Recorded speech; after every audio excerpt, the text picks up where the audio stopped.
Jadi kalau Anda sudah berada di ruangan ini, di ruang meeting ini, pastikan Anda tidak keluar, karena sudah pasti kalau misalnya Anda sampai keluar, ya sudah pasti nanti Anda tidak akan kesulitan untuk masuk kembali ya. Oke, perkenalkan pertama-tama sebelum kita mulai, nama saya adalah Edwin Atas, saya akan jadi moderator pada kesempatan kali ini.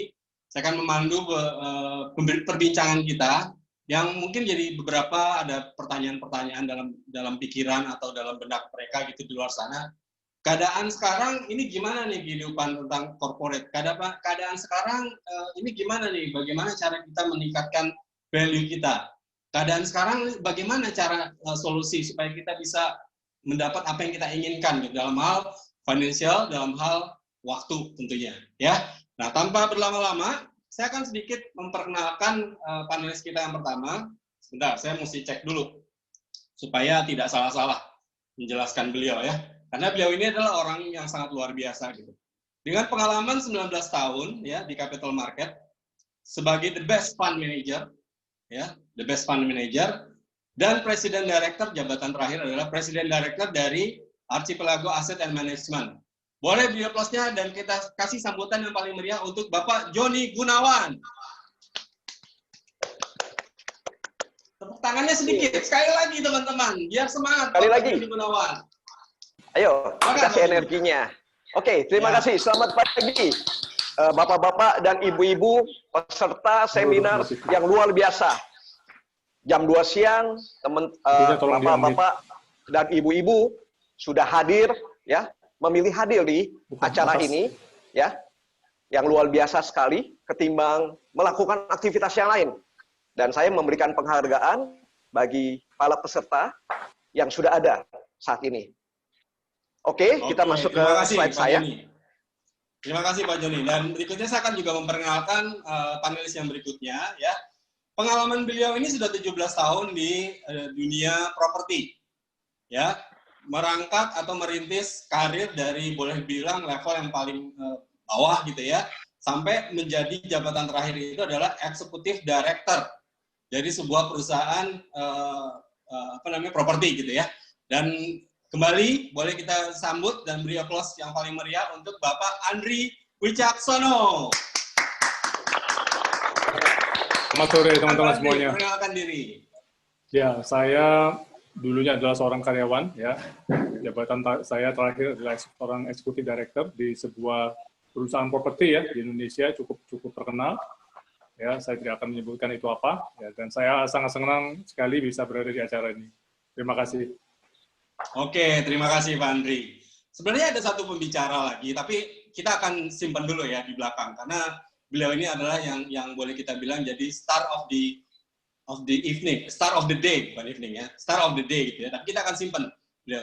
Sementara kita akan bicara dulu dengan Bapak Joni Gunawan dan Bapak Andri Wicaksono. Ya, Bapak Joni, kan pengalaman Anda sudah lebih dari 19 tahun ya dalam dunia korporasi.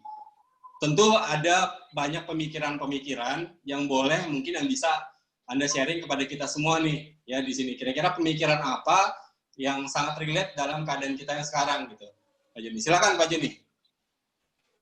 Oke, terima kasih teman-teman. Para Bapak dan Ibu yang hadir, peserta semuanya, perkenankan saya untuk memulai presentasi saya. Oke. Silakan.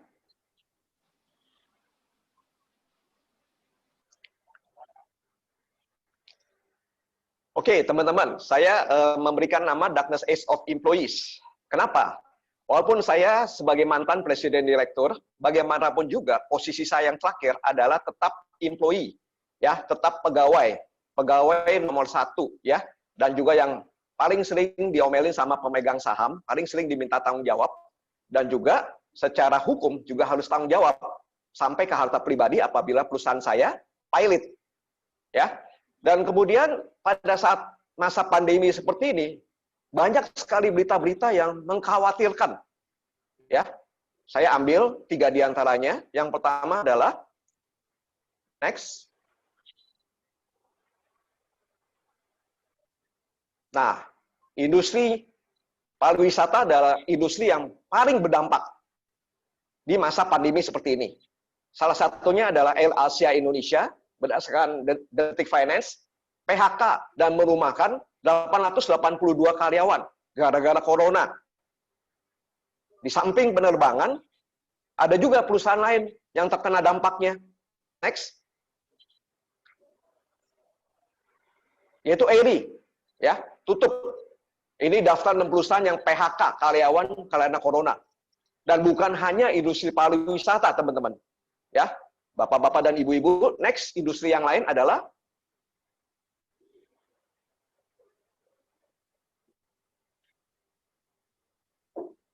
tekstil. Ya. Ada banyak sekali perusahaan tekstil, 70% yang terancam tutup permanen akibat corona. Dan bukan hanya itu, teman-teman. Terakhir kali kabarnya adalah, next, akibat corona lebih dari 460.000 perusahaan terpaksa gulung tikar tutup permanen. Kita mendengar dan membaca berita-berita seperti ini, dalam hati kita merasa khawatir, kita merasa cemas, ya. Banyak teman-teman di luar sana yang tidak menerima THR, yang gaji potong 30%, 50% oleh karena WFH, dan kemudian juga ada yang lebih fatal lagi, kena PHK, dan yang lebih saatnya itu terpaksa di atau pilot. Pertanyaannya kita, why? Next.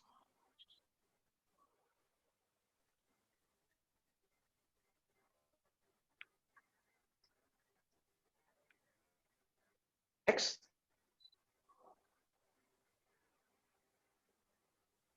Isi tur, teman-teman, sebagai pegawai kita bekerja ya sepanjang hari dan kemudian buntut-buntutnya gaji kita dipotong, padahal bukan salah kita, ya. Kemudian kita tidak menerima THR, kemudian kita juga PHK, perusahaan kita ditutup, padahal bukan kita udah kerja, ya. Is it worth it nggak sih selama kita kerja? Dan sebelum sampai itu, saya apa kita jamnya? Next.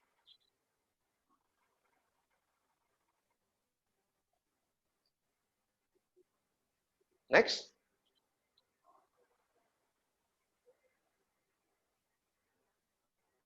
Asumsi kita selama ini namanya pegawai ya, 9 to 5 lah, dari jam 9 sampai jam 5 jam kerja kita ya.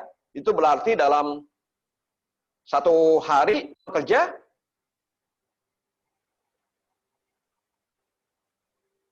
next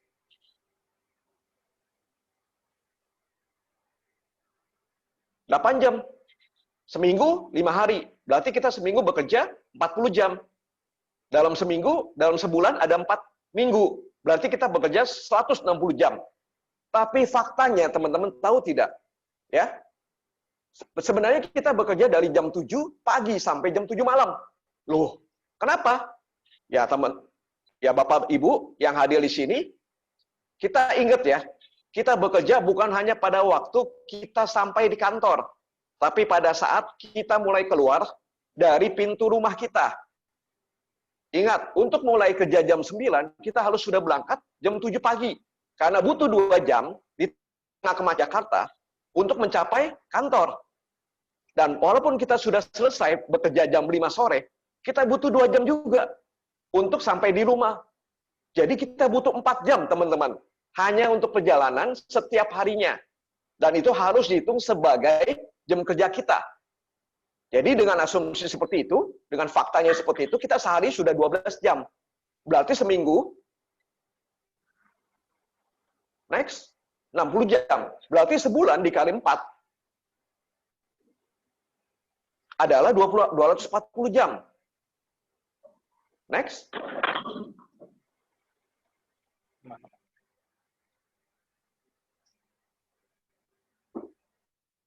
Nah, teman-teman, sebenarnya ya, bila Anda seorang manajer dengan gaji 15 juta per bulan, berapa sih sebenarnya Anda dibayar per jam? Kita coba hitung. Oke, dengan gaji 15 juta per bulan, asumsi sebulan 160 jam kerja, berarti kita 15 juta dibagi 160, sejamnya kita dibayar 93.750. Bapak-bapak dan ibu-ibu. Padahal faktanya kita sebulan bekerja 40 jam. Berarti 15 juta dibagi 240 jam. Atau 62.500 per jam. Selamat.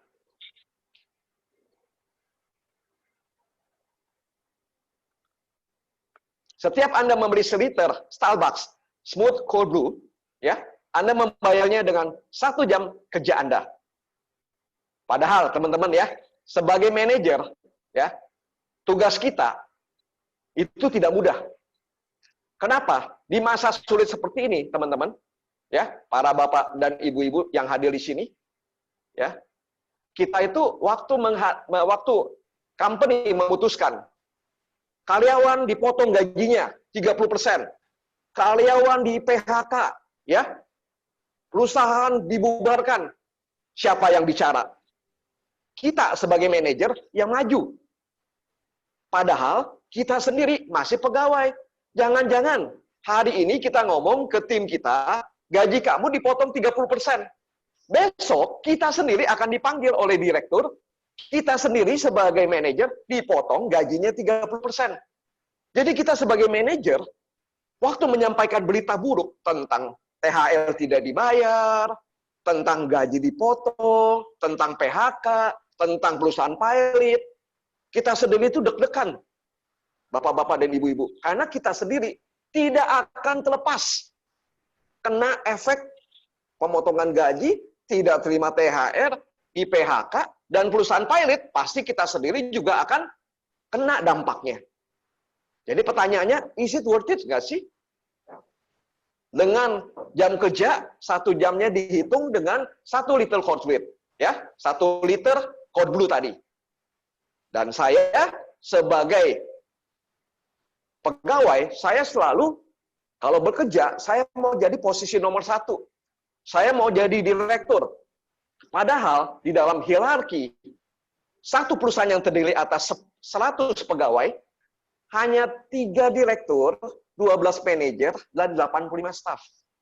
Teman-teman bayangin, di satu company yang terdiri atas 100 pegawai, hanya 3% kemungkinan teman-teman mencapai posisi puncak.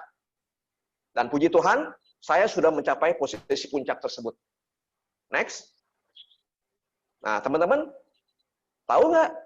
Walaupun sebagai seorang direktur, tahu nggak jam kerja seorang direktur sebenarnya? Ini saya ambil dari salah satu peraturan ya HLD, sebuah perusahaan BUMN yang bergerak di bidang perbankan. Ya, waktu kerja direksi adalah anggota direksi wajib hadir di tempat kerja perseroan selama 5 hari kerja dalam 1 minggu atau sesuai dengan waktu kerja perseroan. Tidak ada kata-kata kuantitatif berapa jam kerja. Semuanya bentuknya kualitatif. Ya, nomor 1 aja sesuai dengan waktu kerja perseroan. Ya. Kedua, anggota direksi dapat berada di luar tempat kerja perseroan dalam rangka kedinasan. Teman-teman bisa bayangin ya, kalau kita dikirim nih sebagai seorang direktur ke daerah, ya, ke cabang atau kemana, bukan hanya 1 jam 2 jam, tapi bisa 1 hari, 2 hari, seminggu, bisa sebulan. Bayangin, itu dihitung sebagai jam kerja seorang direktur. Nomor 3, bila diperlukan, direksi dapat hadir di luar waktu kerja perseroan, dikarenakan adanya hal-hal yang penting dan mendesak. Teman-teman, pengalaman saya, bapak-bapak dan ibu-ibu, saya bekerja itu, ya, sebagai direktur, saya sering banget dipanggil, sebagai mantan presiden direktur, saya sering banget dipanggil sama owner saya. Kenapa alasannya? Ada hal-hal yang penting dan mendesak. Hari Sabtu, ditelepon datang ke kantor, mesti. Kenapa? Karena ada hal-hal yang penting dan mendesak. Jadi teman-teman, ya, seorang direktur, jam kerjanya bukan seperti jam kerja manajer, yaitu jam 9 sampai jam 5, 9 to 5. Ya, kerjanya itu bukan seminggu. Next. Bukan sehari 8 jam. Apalagi bukan seminggu 40 jam. Sebulan bukan 160 jam. Ya. Jam kerja seorang direktur, pengalaman saya pribadi adalah saya mesti berangkat dari rumah jam 6 pagi supaya saya sampai di kantor jam 8 pagi. Ya. Dan kemudian pulangnya juga pegawai pada pulang jam 5, saya pulangnya jam 7. Kenapa? Karena masih ada meeting sesudah pegawai pulang dengan pemegang saham. Berarti sehari aja saya 15 jam, teman-teman, dari jam 6 pagi sampai jam 9 malam. Ya. Seminggu saya kerjanya bukan 5 hari kerja, tapi 6 jam, 6 hari kerja. Berarti 15 dikali 6, seminggu 90 jam. Sebulan, ya 360 jam. Oke? Nah, kita lihat nih, gaji seorang direktur itu berapa sih? Banyak yang masih raba-raba. Waduh, pokoknya gede deh, gede, ya. Gaji direktur itu gede. Tapi faktanya teman-teman, ya, bapak-bapak dan ibu-ibu, berdasarkan cek aja, ya, direksi, seorang direksi Indosat itu adalah 55 juta. Accenture 75 juta, yang paling tinggi Fujitsu 95 juta. Ya, ada juga di sini dari April segala macam ya. Tapi kita pakai asumsi direktur seorang Indosat. Next. Berapa Anda dibayar per jam bila Anda seorang direktur dengan gaji 55 juta per bulan? Asumsi ya. Tadi kan pakai asumsi 160 jam nih. Oke, next. Ya, berarti 55 juta dibagi 160 jam. 343.750.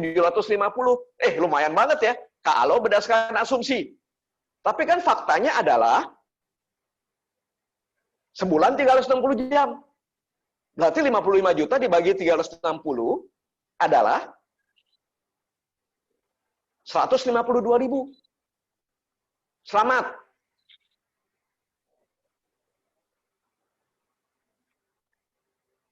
Setiap Anda membeli satu paket Starbucks, Coffee Traveler, Anda membayarnya dengan 1 jam kerja Anda. Bayangin teman-teman ya, selain kerjaan daripada manajer tadi, direktur juga bertanggung jawab untuk harta pribadi apabila perusahaan yang dipimpinnya itu pilot. Pertanyaannya, dengan jam kerja yang senilai 1 Coffee Traveler Starbucks, is it worth it? Dan pengalaman saya yang saya mau share adalah hal berikut ini, teman-teman. Bapak-bapak dan ibu-ibu, next. Nah, ini pengalaman saya sebagai direktur. Saya sangat apresiasi tim saya yang mencapai target, yang kerjanya luar biasa. Sampai saya memberikan janji, memberikan ucapan kepada mereka. Tenang, bulan depan akan ada penyesuaian minimal 20%. Karena mencapai target 2 kali, 3 kali yang ditetapkan company. Anda adalah tim yang luar biasa. Besoknya teman-teman, ya, bapak-bapak dan ibu-ibu, ada manajer HLD saya yang datang ke ruangan saya dan menyampaikan, Pak, untuk setiap pegawai yang mencapai target, maksimal kenaikan 5%. Kalau tidak mencapai target, tidak ada kenaikan. Lalu kemudian saya tanya, kenapa begitu? Ya karena semakin tinggi gaji pegawai, semakin tinggi beban pajak perusahaan. Pajak progresif berdasarkan penghasilan kena pajak tahunan. Dan penghasilan tidak kena pajak tahun 2020 adalah 54 juta per tahun. Jadi, bapak-bapak dan ibu-ibu, di sini saya minta evaluasi diri. Bagi teman-teman, bagi para peserta yang hadir, kalau gajinya 4,5 sampai 8,6, ya, selain membayar gaji, ya, bapak-bapak dan ibu-ibu, perusahaan juga mesti bayar pajak 5%. Kalau range gajinya 8,7 sampai 25,3, ya, perusahaan juga selain bayar gaji, bapak-bapak dan ibu-ibu, dia juga mesti bayar pajak 15% di luar gaji. Kalau bapak-bapak dan ibu-ibu range gajinya 25,4 sampai 46,2, perusahaannya mesti bayar 25% pajak tambahan. Dan seorang direktur yang dibayar gajinya lebih daripada 46,3, perusahaan sendiri selain bayar gaji yang besar tersebut, juga mesti bayar pajak 30%. Jadi, bukannya teman-teman tidak disukai oleh direktur, sehingga kenaikan gaji teman-teman hanya 5%, hanya 3%, walaupun sudah mencapai target. Bukan, teman-teman. Bukan bapak-bapak dan ibu-ibu. Kenapa? Karena semakin besar kenaikan dari suatu pegawai, seorang pegawai, perusahaan yang bersangkutan harus bayar lebih. Ini yang membuat saya menjadi tidak nyaman di posisi saya sebelumnya di dunia corporate. Karena saya tidak bisa memberikan apresiasi yang layak kepada tim saya yang sudah bekerja demikian luar biasa. Ya, oleh karena apa? Oleh karena batasan pajak penghasilan yang harus dibayarkan oleh perusahaan saya. Demikian Pak Edwino. Oke, terima kasih Pak Joni untuk presentasi dan pemikiran ya yang boleh kita terima. Jadi sebenarnya intinya adalah dari penjelasan tadi, mestinya kita tahu ya berapa value kita gitu ya, berapa kita yang layak dibayar oleh perusahaan kalau kita bekerja gitu ya, oleh perusahaan kita layak dibayar berapa gitu. Nah yang menarik tadi Pak Joni kan bilang untuk level yang manajer itu dengan jam kerja yang sudah dilakukan dalam 1 bulan ternyata hanya dibayar 62.500. Ya kerjanya udah ketahuan nih. Per jamnya dibayar hanya 62.500 dan kerjanya udah ketahuan, sangat-sangat berdedikasi. Nah yang menarik adalah saya barusan ngecek gitu ya di aplikasi, pasti semua teman-teman atau bapak-bapak dan ibu punya gitu aplikasinya ya, untuk petugas kebersihan. Petugas kebersihan itu kalau kita order per jamnya itu 65.000 per jam, ya sangat menarik ya, value dari seorang level manager dengan value dari seorang petugas kebersihan. Oke, selanjutnya adalah seperti yang kayak sudah saya perkenalkan tadi, pembicara berikutnya adalah Bapak Andri Wicaksono. Untuk itu saya persilakan waktu dan tempat untuk kepada Bapak Andri Wicaksono. Baik, boleh kita beri aplausnya teman-teman? Terima kasih teman-teman semuanya. Ya, selamat pagi semuanya. Ya, salam kenal dengan saya. Saya mungkin tadi sudah diperkenalkan, tapi ada baiknya saya memperkenalkan diri ya. Mungkin ada beberapa teman yang baru masuk juga ya. Saya adalah seorang pebisnis. Dulunya adalah seorang karyawan, teman-teman. Jadi iya benar. Saya adalah karyawan selama 17 tahun. Dan sebelum akhirnya saya resign dari perusahaan pekerjaan saya, dengan posisi terakhir adalah eksekutif direktur di sebuah perusahaan properti kenamaan di Indonesia ya. Nah, kini saya adalah seorang pebisnis di sektor keuangan, teman-teman. Oke, saya ingin menceritakan kisah saya, gimana ceritanya saya seorang karyawan, kenapa kok tahu-tahu menjadi pebisnis gitu ya. Saya ingin sharingkan supaya paling tidak membuka mata teman-teman semuanya untuk melihat kepada masa depan yang jauh lebih baik ya teman-teman. Oke, saya ada pertanyaan untuk teman-teman semuanya. Apakah family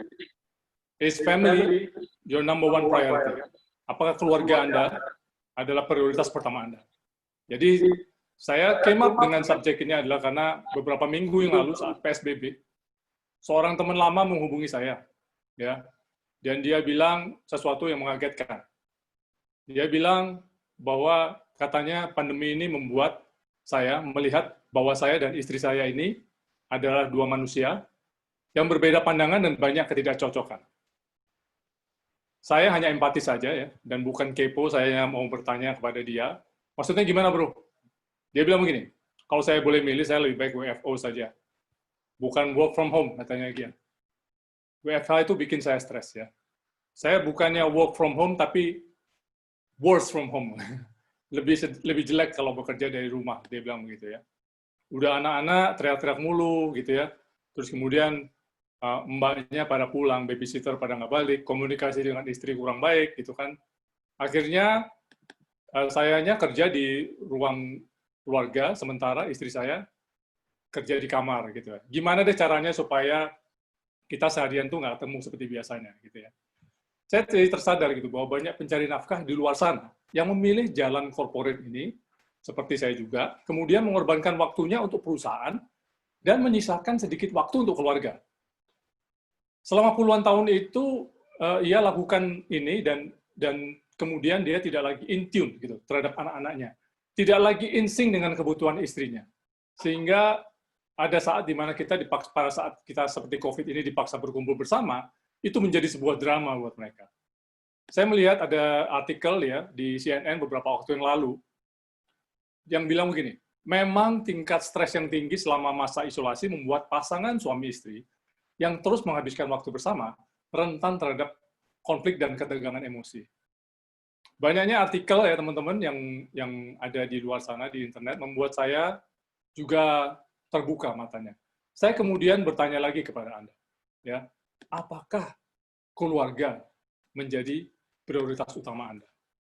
Nah, ceritanya nih ya teman-teman, pada saat saya masih ada di corporate ya, memang ada semacam kesepakatan massal di luar sana, bahwa kalau seorang karyawan itu ingin maju, maka dia harus memprioritaskan pekerjaannya dan menomorduakan keluarganya. Saya pun demikian. Saya melihat bahwa kesibukan saya itu adalah sebuah badge of honor gitu. Kayak pin emas yang saya pakai kemana-mana dengan bangga. Saya adalah manusia yang paling sibuk. Perusahaan sangat membutuhkan saya, dan tapi saat itu saya lupa juga ya. Menjadi terlalu sibuk, sehingga saya harus mengorbankan sesuatu yang paling berharga yang diminta oleh keluarga saya. Bukan uang saya yang mereka minta, tapi waktu saya. Ya, waktu saya. Jadi ada jabatan tinggi, ada all those perks, tunjangan, mobil, jalan-jalan, travel ke luar negeri ya kan, kartu kredit corporate gitu ya, keren banget gitu ya. Ada kartu nama bertitel executive director. Gitu. Kalau datang pagi, OB membawakan tas saya masuk ke kantor, dan sepanjang jalan orang menyapa, selamat pagi Pak. Itu semua membutakan saya kepada satu hal yang hakiki, yaitu saya menjual sebagian besar waktu saya kepada perusahaan. Dan saya menyisakan sedikit waktu saya untuk keluarga. Nah, saya nggak kepengen cerita panjang-panjang kalau masalah ini. Saya lebih seneng kalau saya panggil istri saya, Samantha Santosa, untuk menceritakan sama-sama menceritakan kondisi kami di masa itu. Ibu Vera, boleh tolong di-unmute? Yang Andri Wicaksono. Tolong di-unmute.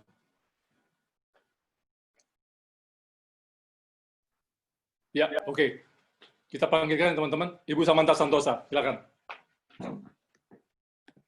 Langsung.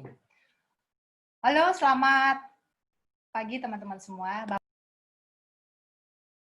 Terima kasih untuk kesempatannya. Perkenalkan, nama saya Samantha Santosa, spouse dari Pak Andri Wicaksono. Ini aku mau cerita. Oh iya, kamu cerita aja kan. Kamu pernah bilang nih, kamu merasa jadi kayak istri diplomat, suaminya pergi terus.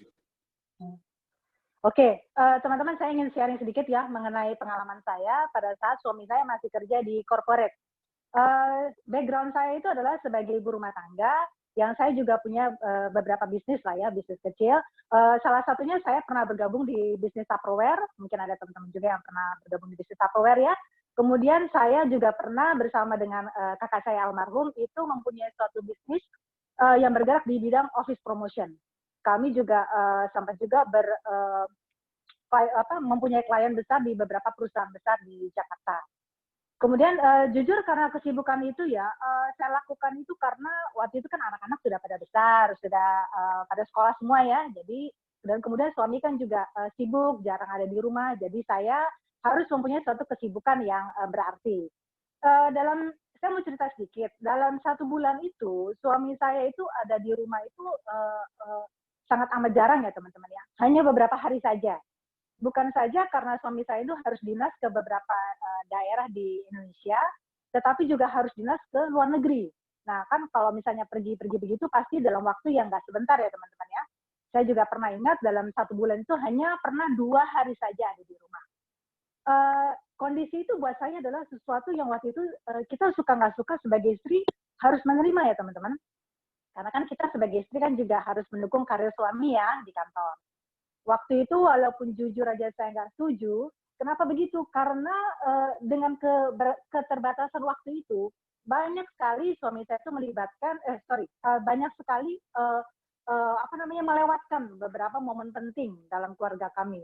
Seperti contohnya ulang tahun anak, kemudian ulang tahun perkawinan, hari raya keagamaan, bahkan sampai pernah juga kita mau pergi liburan, itu udah hari-hanya tuh teman-teman, tapi ternyata suami saya tiba-tiba mendadak itu harus berangkat ke luar negeri. Jadi saya juga kita waktu itu mau pergi ke Shenzhen, Macau, tapi kemudian tiba-tiba last minute suami saya itu harus pergi ke Shanghai.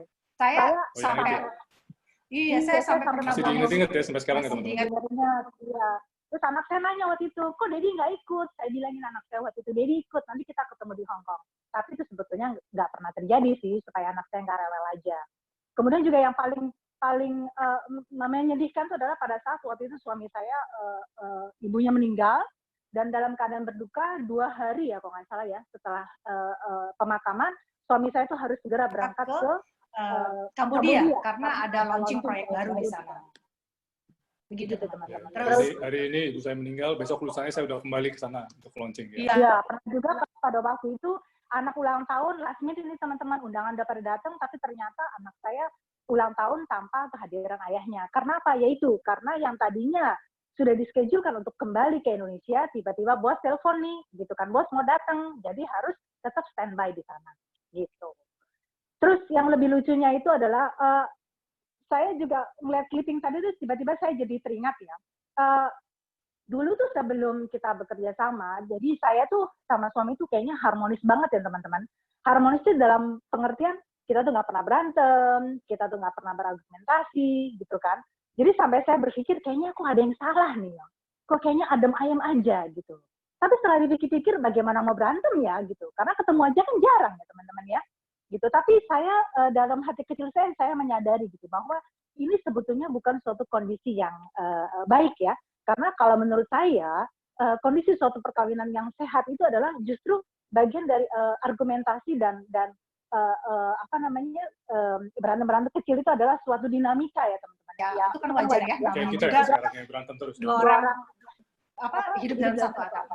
Ya, tapi kalau sekarang berantemnya kan udah lebih connected ya. Gitu. Jadi kita membicarakan hal yang sama. Ya, artinya kan sekarang kita banyak membicarakan hal-hal yang kalau dulu dia bicara apa saya nggak ngerti, saya dulu bicara apa dia nggak ngerti. Kalau sekarang kan karena kita bekerja sama, banyak hal-hal yang kita bisa diskusikan bersama gitu. Jadi kita menemukan gitu bahwa ada dinamika itu ya, ada argumentasi, itu penting sekali untuk komunikasi. Betul penting sekali. Jadi saya cerita lagi ya. Saya ingin share satu foto pada teman-teman semuanya. Saya ingin lihatkan satu foto kepada teman-teman semuanya. Ini adalah foto saya waktu di Palembang ya. Ini ada proyek di Palembang, saya ada di paling ujung kanan ya. Terus kemudian ini adalah proyek saya yang ada di Jakarta ya, saya adalah direkturnya Century 21 Indonesia. Jadi ini adalah proyek saya yang ada di Kamboja. Saya menunjukkan ini, jangan salah sangka ya teman-teman. Saya sudah move on dan saya tidak melihat ini sebagai sesuatu yang saya banggakan lagi. Ya, saya tidak ingin kembali ke sana lagi ya teman-teman. Oke? Saya cuma menceritakan ini karena saya memberitahu kepada teman-teman semuanya bahwa ini semua di 3 proyek ini, bahkan ada 2 tambahan proyek lagi, itu saya kerjakan dalam waktu yang bersamaan. Jadi teman-teman bisa bayangkan betapa sibuknya saya waktu itu ya. Betul sekali. Dan terutama untuk yang namanya proyek Grand Phnom Penh yang ada di Kamboja. Kamboja itu, aduh, seperti ini ya, seperti gimana ya? Jauh lah dibanding Jakarta ya. Jauh sekali dibanding Jakarta. Itu kayak Phnom Penh tuh kayak Cianjur zaman dahulu ya. Udah Cianjur zaman dahulu ya, bukannya Cianjur jelek ya, Cianjur bagus. Tapi Cianjur zaman dahulu ya. Nggak ada mall, nggak ada apa-apa, dan sepertinya saya tuh pada saat ke sana itu seperti harus sering bohong gitu sama istri saya. Waktu itu saya sering, ya nggak, maksudnya bohong gini, saya pertama kali cuma 10 hari, kemudian 20 hari, ya 30 hari, lama-lama 2 bulan. Nah, saya udah pesan tiket pesawat pulang nih, suatu saat nih saya pulang dari Kamboja, hari Rabu saya pesan tiket, hari Jumat saya akan pulang. Gitu. Tapi bos tahu saya kalau saya pesan tiket ya, kemudian dia nelpon, Andri, kamu jangan pulang dulu. Batalin dulu tiketnya, saya hari Rabu ke sana. Bayangkan hari Jumat, kemudian ke hari Rabu lagi. Wah, saya bukannya nggak, kalau saya sendiri sih nggak masalah kalau saya sendirian ya. Tapi kemudian saya harus telepon kepada istri saya. Saya mesti ngomong apa gitu. Sementara dia sudah mengharapkan saya pulang besok lusanya gitu ya. Jadi terpaksa saya harus membuat semacam alasan gitu ya. Dan tentu saja kalau bos datang hari Rabu, dia nggak mungkin kembali hari Kamis ya. Dia pasti kembalinya lagi tuh hari Rabu berikutnya. Dan saya harus bisa kembalinya berarti hari Jumat berikutnya. Waduh, 2 minggu lagi saya baru pulang. Ya itulah, belum lagi godaan seorang suami ya yang lama berpisah dengan istrinya. Ya, alhamdulillah sih saya kuat-kuat aja, nggak ada masalah. Tapi sebulan di sana, mbak-mbak resepsionis tuh udah mulai kelihatan cantik-cantik. Ya kan? Kemudian kalau lama-lama nih ya, 2 bulan, 3 bulan, mbok-mbok tukang sapu tuh di jalan udah mulai kelihatan cantik juga. Wah. Jadi ya begitulah kehidupan di sana ya. Ya kamu nggak marah kan aku ngomong gitu? Nggak masalah. udah lewat. Saya juga akhirnya menemukan dan menyadari ya teman-teman ya, bahwa kita tuh, kalau misalnya saya tuh flashback juga waktu kehidupan masa lalu itu, saya tuh kan tadi suami saya cerita, udah janji sama keluarga mau pulang, tiba-tiba harus diperpanjang sama bosnya. Kayaknya kok nggak enak banget ya, mau ketemu keluarga aja tuh kayaknya tuh semua tergantung keputusannya bos gitu. Sampai saya pernah waktu itu dalam posisi yang nggak bisa berharap, nggak berani mengharapkan suami tuh pulang tepat pada waktunya. Sampai kayak gitu loh teman-teman. Kenapa? Karena rasa kecewa gitu. Jadi lebih baik ya kalau misalnya beneran pulang, syukur alhamdulillah. Kalau enggak ya berarti saya harus menunggu lebih lama lagi.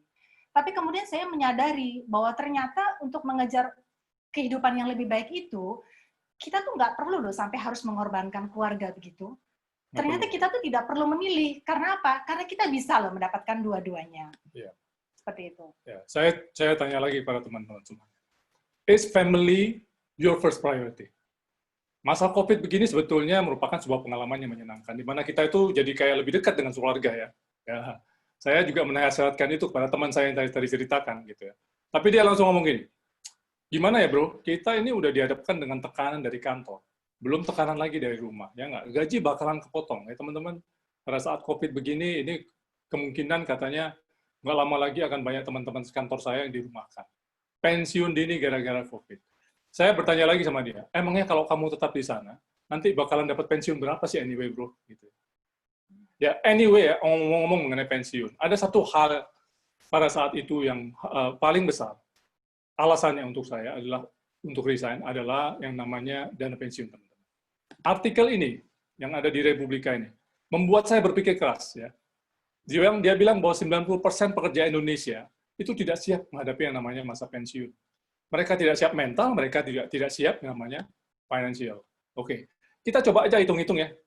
Hitung-hitung ya, cara cepat aja ya. Contoh adalah ada seorang Bapak A. Agak sana dikit ya. Ya, oke. Bapak A ini income-nya adalah 20 juta, teman-teman, dan kita asumsikan aja, asumsi nih ya, Bapak A ini income-nya 20 juta. Saya tanya sama Pak Joni dulu deh. Pak Joni kalau umur 35 dengan Pak Joni masih ada di sana? Masih. Ya, oke. Pak Joni, kalau umur 35 dengan umur income 20 juta itu menurut saya cukup oke lah ya. Kekecilan semuanya, Mas. Sebetulnya kekecilan ya. Tapi iya, itu nggak terlalu di bawah rata-rata kan ya? Masih ya, oke lah. Kurang lebih masih oke lah ya. Ya, masih oke lah ya. Oke. Ya. Nah, dia, asumsi nih Ko Joni, dia akan mendapatkan kenaikan gaji 10% setiap tahun secara konsisten. Waduh. Kenapa waduh, Ko Joni? Kalau udah gaji 20 juta, nggak mungkin naik gaji 10% ya. Susah ya? Maksimal 5% itu. Maksimal 5%. Ya seperti tadi yang PPH perusahaan yang mesti bayar. Betul. Oke, tapi anggap aja dia oke lah, 10% setiap tahun dia proyeksikan begitu ya. Oke. Terus kemudian ada asumsi satu lagi nih, menabungnya itu 30% setiap tahun. Gimana menurut Pak Joni? Pasti belum menikah. Pasti belum menikah. Tapi kan 35, dia udah punya anak biasanya ya. Kalau udah menikah udah susah ya. Udah susah, banyak kebutuhan anak ya. Kemudian kalau juga katanya Bu Samantha itu nggak mungkin. Nggak mungkin, benar. Ya, betul sekali. Mungkin, ya. Oke. Ya. Jadi kita asumsikan ini yang terjadi ya. Kita menghitung kurang lebih berapa dana pensiun dia yang dia harus siapkan, yang bisa dia dapatkan ya, tanpa harus menghitung inflasi dan interest, biar gampang aja. Jadi kita hitung terus kemudian kita temukan bahwa pada saat usia dia 55 tahun, income terakhir dia itu 134 juta. Cukup oke lah ya. Ya cukup oke lah ya. Artinya itu lebih besar daripada income-nya direktur di Fujitsu tadi ya Pak Joni ya, yang paling tinggi gitu ya. Iya, udah direktur deh berarti ya. Udah direktur ya, umur 55, 134 juta. Well off lah ini orang ya.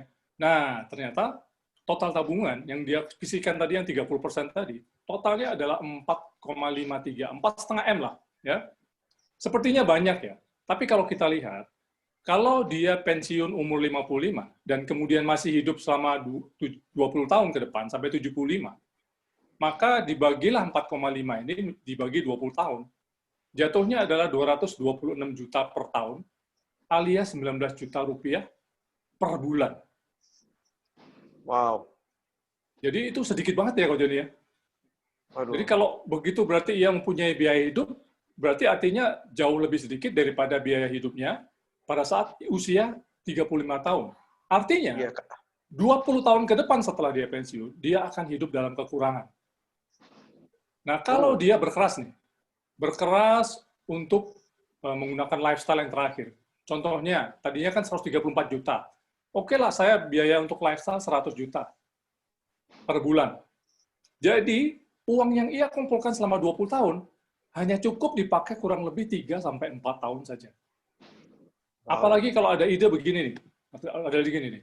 Kita bisnis saja setelah pensiun. Maka ia akan punya resiko kehilangan uang pensiunnya gara-gara bisnis. Dan di usia 55 tahun kehilangan uang itu, untuk rebound kembali itu very very tough, sangat-sangat sulit ya. Jadi menurut Karena saya, stroke tuh, Mas. iya makanya. Ini adalah the worst idea ever. Kalau ada orang yang ngomong kepada teman-teman semuanya, kita bisnis itu ntar aja setelah pensiun. That is the worst idea ever. Dan tahukah Anda apa yang lebih parah daripada COVID? Kalau saya bertanya kepada teman-teman semuanya, apa yang lebih parah daripada COVID? What is worse than COVID? What is worse than COVID adalah pensiun setiap hari ketemu istri yang tiap hari mengeluh nggak punya uang. Betapa nolongsonya Anda sebagai suami tidak bisa memenuhi keinginan yang very, very basic. Itu yang dinamakan post-power syndrome. Sebetulnya bukan post-power syndrome. Itu adalah no money syndrome, teman-teman. Ia juga sepertinya juga harus terpaksa hidup, ya mungkin karena rumahnya adalah salah satu asetnya dia jual ya. Lama-lama duitnya habis juga ya. Ia juga terpaksa hidup berpindah-pindah rumah. Dari satu rumah dari satu anaknya ke rumah anak lainnya gitu ya. Ini bukan isapan jempol, ada beritanya. Di internet teman-teman bisa cari. Dan keadaannya ini bisa membuat dia itu stres dan depresi ya teman-teman. Karena apa? Karena dia sendiri itu menggunakan uangnya akhirnya, ini ada beritanya, 90% pekerja Indonesia diambang bangkrut di masa pensiun. Keadaannya ini membuat stres, keadaannya dia itu membuat depresi, dan dia juga akan merepotkan anaknya dan keluarganya, karena kemudian kesehatannya menurun. Ya, menurunnya bukan karena dia kurang olahraga, menurunnya adalah karena dia itu sakit psikosomatik, banyak stres, banyak depresi, sehingga akhirnya kepikiran, ya kan? Akhirnya kena diabetes, akhirnya kena darah tinggi, dan segala macamnya. Ya, teman-teman boleh hitung sendiri lah ya. Kalau teman-teman boleh include faktor-faktor lainnya, misalkan inflasi dan lain-lain, tapi teman-teman pasti akan menemukan kenyataan yang sama. Nah, kalau sudah dikasih tahu begini, masih tetap ingin bekerja, itu saya paling tidak. Saya merasa bahwa saya ini bersama keluarga sedang naik cruise dalam kapal Titanic, yang saya tahu beneran gini, saya tahu gitu, bahwa suatu saat di masa depan, saya akan menabrak gunung es dan tenggelam. Tapi saya tetap naik anyway. Jadi saya tanyakan kepada teman-teman semuanya, is family your first priority? Saya dan Samantha, kami memutuskan bahwa keluarga adalah prioritas nomor satu saya, karena kami bingung waktu itu mencari perahu yang lebih baik ya untuk bisa terhindar dari gunung es itu. Bersyukur, teman-teman, di tengah jalan kami dipertemukan dengan perahu yang lebih besar lagi, sebuah kapal yang lebih besar daripada Titanic, dan saya memutuskan untuk pindah perahu. Dan itu merupakan sebuah keputusan terbaik dalam hidup kami. Ya. Perahu besar itu apa, nanti pembicara berikutnya akan menjawab semua problem saya dan semua pertanyaan teman-teman. Oke teman-teman, di awal acara video ini ada seorang Matthew McConaughey bertanya, saya selalu mengejar my hero, pahlawan saya. Siapakah pahlawan itu? Itu adalah saya sendiri 10 tahun dari sekarang. Tanyakan pada teman-teman semuanya, siapakah pahlawan Anda? Saya akan jawab, pahlawan itu adalah Anda 10 tahun dari sekarang. Be your own hero. Sukses buat teman-teman semuanya. We are going to the top. And we'll see you there. Selamat pagi, teman-teman. Terima kasih Bapak Andri dan Ibu Samantha untuk penjelasan yang sangat luar biasa.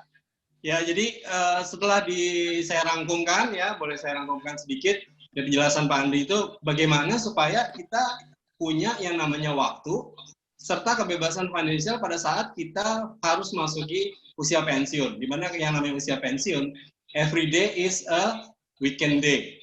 Betul. Jadi belanja, makan mulu. Kalau suami nggak punya uang, sementara istrinya teriak-teriak, wah hidupnya bakal jadi neraka katanya. Oke, nah tadi kan kalau dari Pak Joni dan dari Pak Andri, problem dari Pak Joni yang kita tahu adalah bagaimana value kita. Gimana caranya kita bisa meningkatkan value kita ya sesuai dengan kemampuan kita gitu ya. Sesuai dengan harga, sesuai dengan tanda kutip harga diri kita gitu ya. Kemudian dari Pak Andri juga kita tangkap adalah gimana caranya kita punya tabungan atau dana pensiun serta waktu yang berkualitas untuk keluarga. Apakah ada solusinya gitu? Selalu kan kita pertanyaan gitu, semua problem pasti ada solusinya, kabar baiknya ya. Nah, solusinya seperti apa? Nah, untuk itu saya akan undang pembicara kita yang berikut ini ya. Nah, saya buka contekan supaya saya tidak salah. Ya, beliau ini sudah pengalaman 18 tahun di dunia korporasi ya. Sebagai corporate secretary dan pernah mendapat penghargaan sebagai the best investor relation in Asia. Ya, dan jabatan terakhirnya adalah sebagai GM Astra International termuda. Ya, untuk kelasnya beliau, seorang GM dan usia pada beliau itu dibilang adalah orang yang termuda. Nah, untuk itu, tanpa berlama-lama lagi saya akan undang beliau dan saya akan persilakan waktu dan tempat untuk beliau. Untuk itu boleh kita semua kasih sambutan yang luar biasa untuk Bapak Richard Santosa. Ya, terima kasih. Seperti tadi sudah disampaikan oleh Pak Joni dan Pak Andri, ya. Sebagai karyawan itu tantangannya ada dua, seperti dua sungai besar itu ya. Yang pertama adalah bagaimana kita bisa mendapatkan kemerdekaan keuangan. Jadi yang dipertanyakan oleh Ko Joni, is it worth it? Is it worth it? Is it worth it? Berapa sih sebenarnya kita dibayar per jamnya, ya? Dan yang berikutnya dari Pak Andri menanyakan, is family my first priority? Ini salah satu eye opening ya, pembukaan mata bagi banyak orang-orang di dunia sana, di dunia corporate, bahwa yang namanya time freedom itu harus dibayar mahal, ya. Jadi tidak ada time freedom, lalu bagaimana nanti next-nya, ya, apakah kita nanti sesudah pensiun dan tidak mempunyai uang, harus tinggal bersama dengan anak-anak yang kita tidak kenali, karena kita tidak ada waktu untuk mengenal mereka. Oke. Nah, sebelum kita masuk ke kupasan-kupasan tadi, boleh kita lihat dulu, ya, saya ada satu presentasi untuk menggambarkan keadaan yang terjadi sekarang. Nah, saya minta Pak Gera untuk bisa dipasangkan presentasi itu, ya. Ini saya dapatkan dari berbagai media, dan ini merupakan satu pesan yang harus disampaikan, ya, harus disampaikan, bahwa coronavirus is not a joke, ya. Banyak orang berpikir, ngapain sih pakai masker, ngapain sih masih social distancing, nggak usah lah, come on, ya, bareng-bareng aja, ya. Itu sekali lagi, ya, saya mau tekankan di sini, coronavirus is not a joke. Nah, apa yang kita bisa lihat dari coronavirus ini? Bahwa COVID-19 atau yang disebut dengan virus dari corona ini, ya, itu sudah menyebabkan banyak masalah. Di dunia sudah lebih dari 5 juta terinfeksi, dan lebih dari 350.000 nyawa itu melayang. Di Indonesia sendiri, lebih dari 24.000 penderita, dan per hari ini sudah lebih dari 1.500 yang meninggal dunia. Nah, saya menyaksikan beberapa tayangan video yang saya tidak mungkin tayangkan di sini.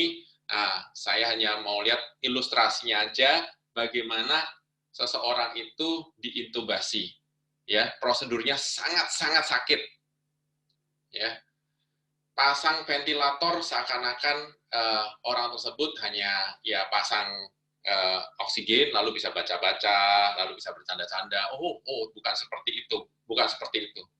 Ya, sangat sakit.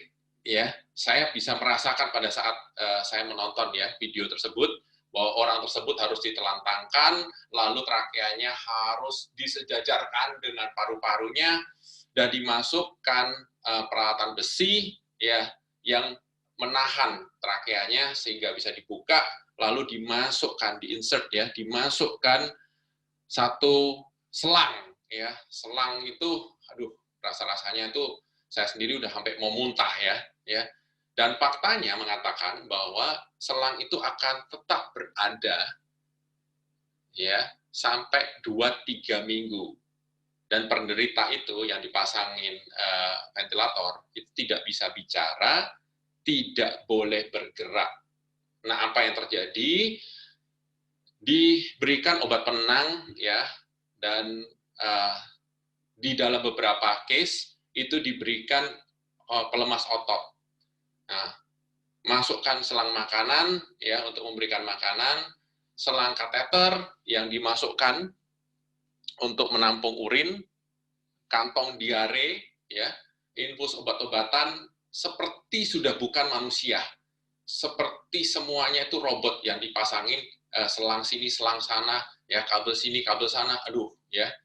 Dan setelah proses itu pun masih ya ada beberapa hal. Jadi kalau misalkan selamat bisa hidup kembali, itu ada trauma trakea yang mana akan mempengaruhi pita suara dan juga tenggorokan ya, yang banyak pasti terjadi infeksi di situ. Dan biasanya itu juga masuk menjadi komplikasi di paru-paru.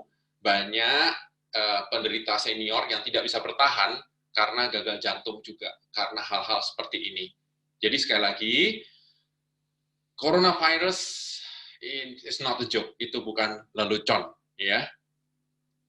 Kita tahu banyak ya negara-negara membicarakan mengenai coronavirus. Ya. Kita tahu juga banyak tempat-tempat yang ditutup, salah satunya adalah airport, ya. Beberapa terminal dari airport di Changi ditutup, di Hong Kong ditutup, ya. Ini suatu efek yang besar. Sekali lagi, ini coronavirus itu bukan untuk ya main-main. Ini suatu efek yang besar. Tempat ibadah ditutup, ya, tempat olahraga ditutup, sekolah ditutup, ya. Anak saya sendiri sekolah from home. Ya, semuanya dilakukan dengan online. Lalu kita bisa lihat event olahraga, bahkan pertunjukan sulap, ya, pertunjukan sulap, ya, sirkus dan konser. Ini salah satu konser, ya, BTS ceritanya, ya, Map of the Soul Tour, ya, postpone, dipospon. Nah,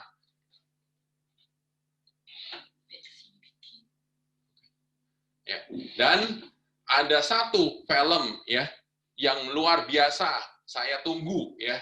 Nah, tetapi film ini ya, film 007 yang tokohnya ini menang melawan siapa saja. Ya, karakternya 007 Daniel Craig kalah melawan corona. Ya. Banyak orang yang bilang ini hanya sebentar saja. Saya juga suka kalau misalkan ini hanya sebentar saja. Nah, berikut ini ada video yang bisa memberikan satu ilustrasi. Ini nanti mau seberapa lama sih? Dan bagaimana nanti jadinya? Nah, video ini berbahasa Indonesia. Saya minta Pak Gira bisa memulai, kita sama-sama bisa menyaksikan. Silakan.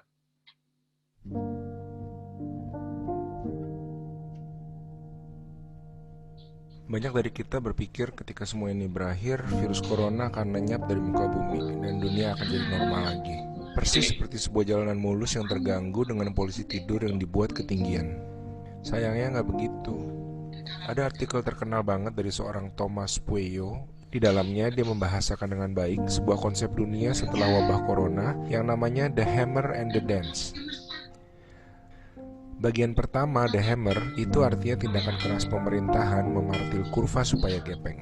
Contoh paling umumnya adalah dengan lockdown, kalau di kita yang namanya PSBB. Tapi sudah pasti umat manusia dan roda ekonomi yang membuatnya hidup serta interaksi sosial yang membuatnya waras tidak bisa selama-lamanya ditutup. Jadi periode The Hammer suatu hari pasti harus berakhir. Nah, disitulah kita akan masuk periode kedua, The Dance atau berdansa. Maksudnya, walaupun setelah lockdown atau PSBB diangkat, kita akan harus tetap hidup berdampingan dengan ancaman virus itu di sekitar kita.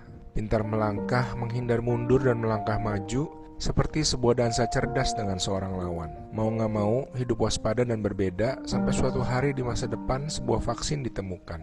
Jadi jalanan mulus tadi sayangnya gak akan kembali mulus setelah polisi tidur. Tapi jalanan itu akan berkerikil dan berbatu sampai di suatu titik di depan baru dia akan mulus lagi. Contoh dansa yang paling mudah, semua orang harus menggunakan masker mulai dari sekarang. Kebersihan diri harus lebih dijaga, sering cuci tangan adalah keharusan. Dan yang lebih susah dilakukan, aturan-aturan social distancing di tempat umum harus diberlakukan. Kegiatan dengan kerumunan besar sementara ditiadakan. Bepergian, apalagi antar negara, harus sangat dikendalikan. Dan yang paling penting, testing harus bisa dilakukan dengan murah dan mudah tersedia di mana-mana.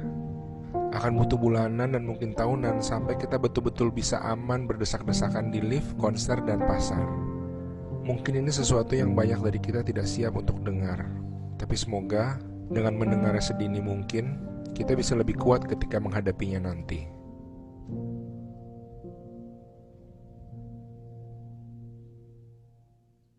Ya, terima kasih Pak Gera, ya, host kita. Para penonton ya, kita sedang berada di The Hammer. Ya, buktinya kantor banyak yang tutup, mall masih tutup juga ya, warga Jakarta tidak bisa keluar dari wilayah, jadi ada karantina wilayah. Bocorannya, sebentar lagi kita akan masuk The Dance. The Dance ini disebut juga ya dengan istilah hidup berdampingan dengan corona atau era herd immunity, namanya immute ya. Immunity, yang artinya apa? Tanggung jawab dan resiko yang besar. Apa itu artinya? Virusnya tetap ada, tetapi kita bebas untuk berjalan-jalan, pergi kemana saja. Jadi hidup mati tergantung dari tanggung sendiri. Ya. Nah, dalam hal seperti itu, bisnis seperti apa yang akan maju, bisnis seperti apa yang akan terhambat? Nah, kita lihat peta bisnis. Peta bisnis yang saya ambil itu dari Decode. Nah, Decode ini memberikan suatu gambaran, kalau Anda lihat ya dari bawah kiri ya, itu ada warna merah, artinya adalah bisnis yang terkena atau terimbas dari virus corona ya. Nah, warna merah yang paling merah sampai kehitaman itu di tourism and leisure. Nah, itu termasuk spa, diskotik, karaoke, dan semua pertunjukan, acara, termasuk wedding. Jadi, bisnis wedding organizer, event organizer, itu juga akan terdampak, ya. Dan termasuk juga pameran, lalu olahraga. Nah, berikutnya adalah penerbangan dan pelayaran, termasuk perusahaan-perusahaan travel, ya, juga termasuk tour leader, ya, itu profesi-profesi yang terkena imbasnya. Lalu mobil, sepeda motor, otomotif, ya dampaknya memang nanti bervariasi. Artinya mobil yang murah dan sepeda motor bisa recover lebih cepat karena banyak yang menghindari public transportation. Nah, itu suatu berita yang lebih bagus ya. Perumahan konstruksi terhenti, terhambat. Nah, pengadaan barang-barang kebutuhan tersier termasuk tas, sepatu, apalagi yang mahal, yang mewah, akan tersendat. Karena tidak ada lagi suatu kumpulan social gathering di mana mereka bisa memakai, ya merasa bangga, merasa naik ya gengsinya, karena memakai barang-barang yang mewah maupun barang-barang yang mahal. Lembaga keuangan bakal menghadapi kredit macet, ya selanjutnya seperti itu. Lalu untuk pendidikan seperti bimbingan belajar, pembelajaran bahasa akan mengalami transformasi. Ya, sekarang ini mereka baru berubah menjadi online dan masih banyak yang mesti harus dilakukan. Bahan bakar pemakaiannya juga mengalami penurunan, ya, berkurang. Barulah kita masuk ke bidang-bidang yang hijau, ya, mulai dari hijau yang tidak terlalu kelihatan nyata sampai hijau mendekati hitam, yaitu bidang-bidang seperti masuk ke pertanian, ya, terutama produk-produk makanan sehat, lalu e-commerce, internet provider, lalu juga personal healthcare, ya, lalu produk-produk kesehatan, makanan siap saji, ya, banyak yang buka PO makanan beku, ya, sampai kepada obat-obatan rumah sakit. Nah, hampir semuanya, ya, Dikut sudah taruh di sini. Nah, apa yang kurang di sini?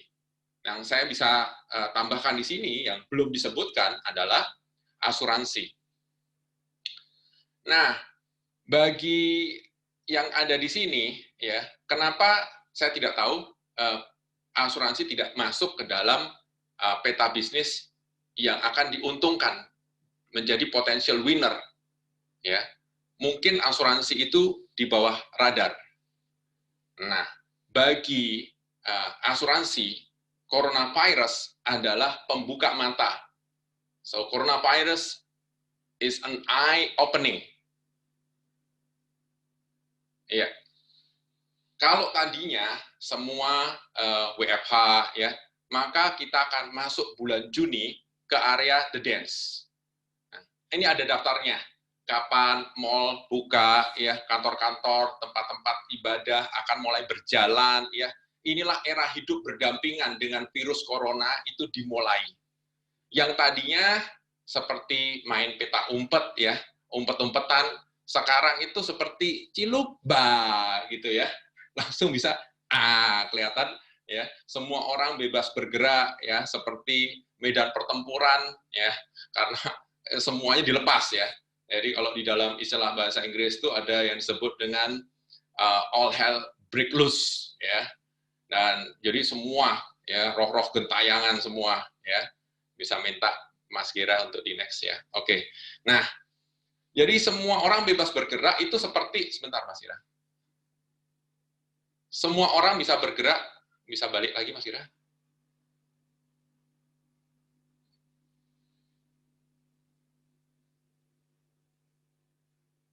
Ya, semua orang bergerak seperti medan pertempuran yang dengan peluru yang berterbangan, ya. Jadi apa yang mesti harus dilakukan?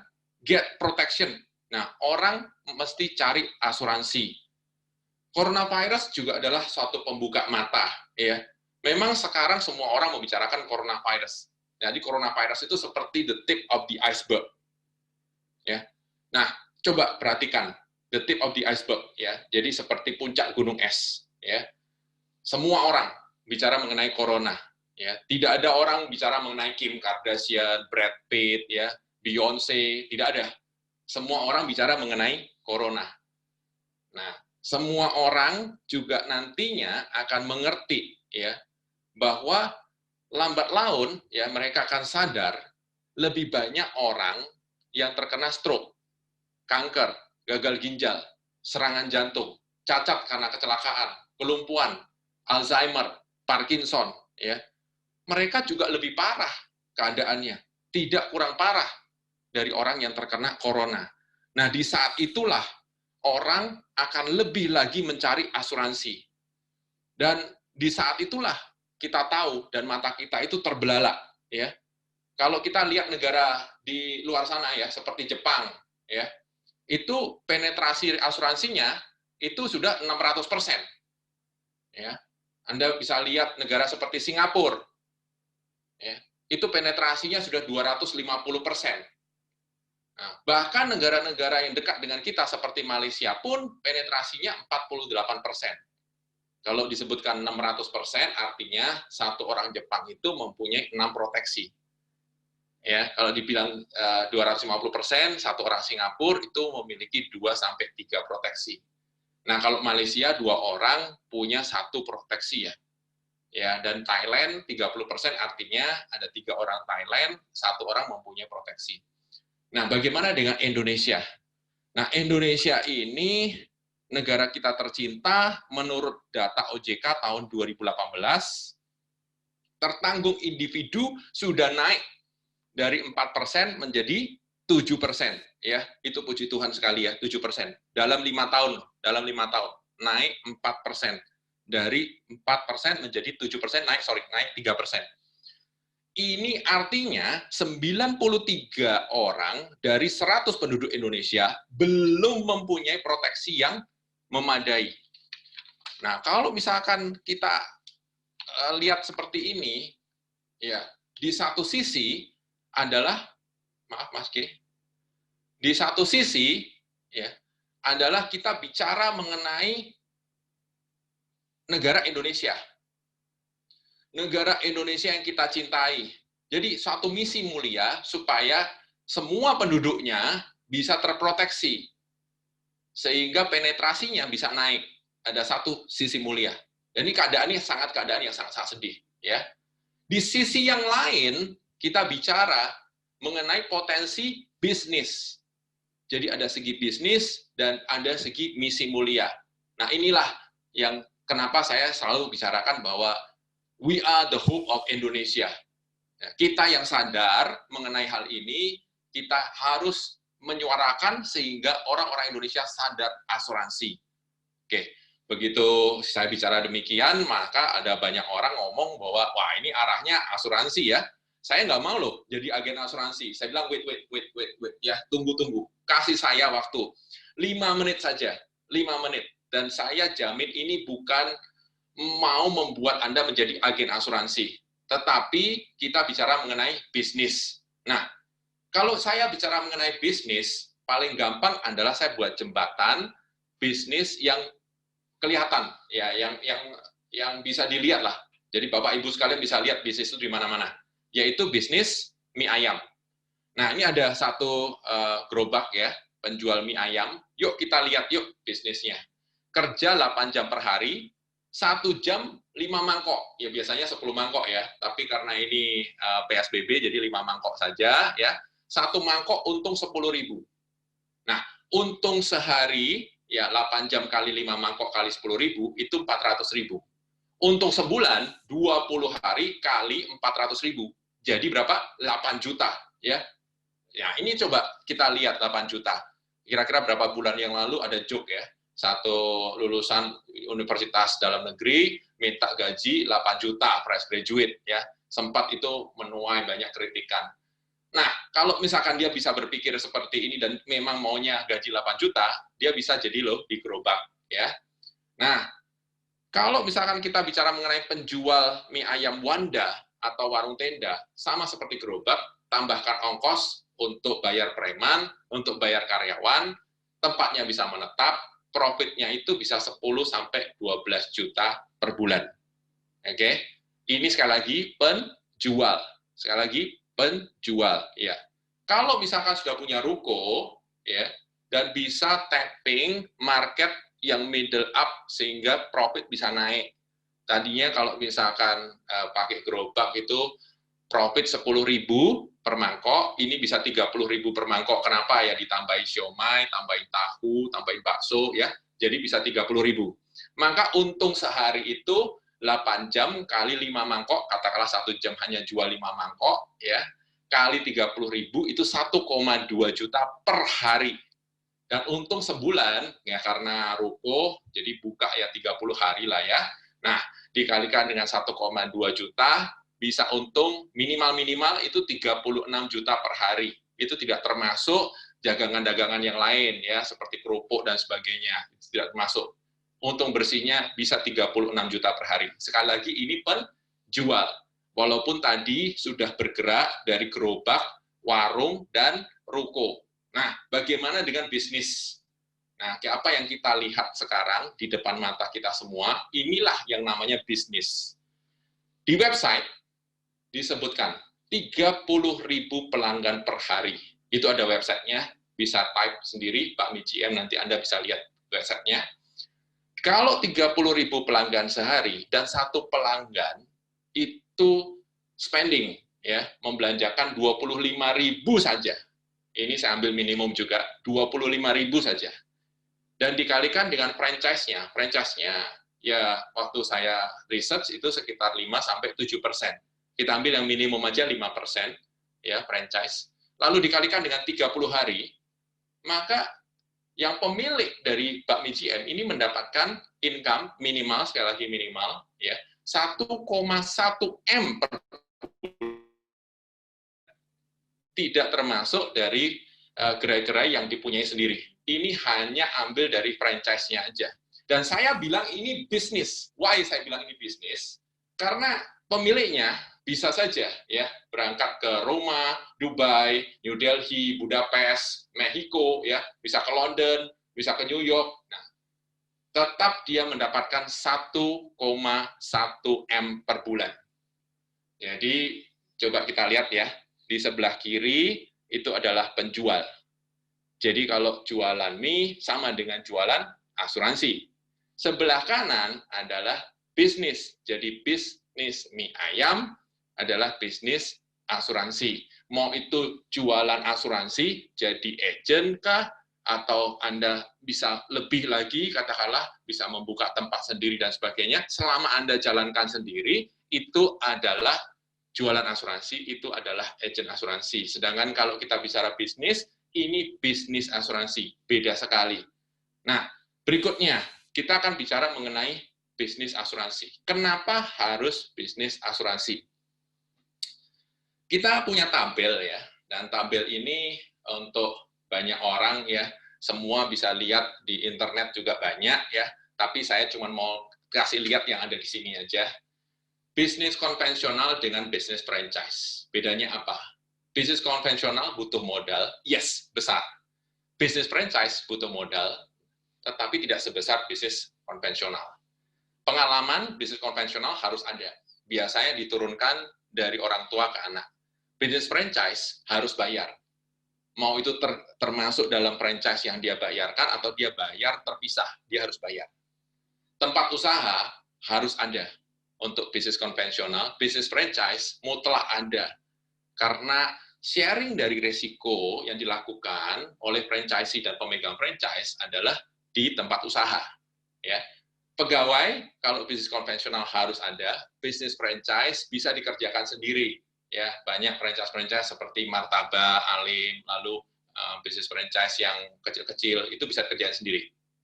Tapi kalau bisnis franchise-nya lumayan besar, biasanya harus ada sewa pegawai, harus hire pegawai, harus mengerjakan. Ya. Nah, yang tidak karyawan suka adalah resiko. Ya. Resiko ada beberapa, saya ambil 4 saja resiko di sini. Pertama adalah resiko maling. Kalau bisnis konvensional, mau maling itu dari luar, dari dalam, itu besar. Ya, bisnis franchise itu sedang. Kenapa? Kalau misalkan dimaling, ya mungkin ya beberapa peralatan dan sebagainya, mungkin bisa dia mesti harus keluar uang lagi, tetapi tidak sebesar kalau bisnis konvensional. Ya.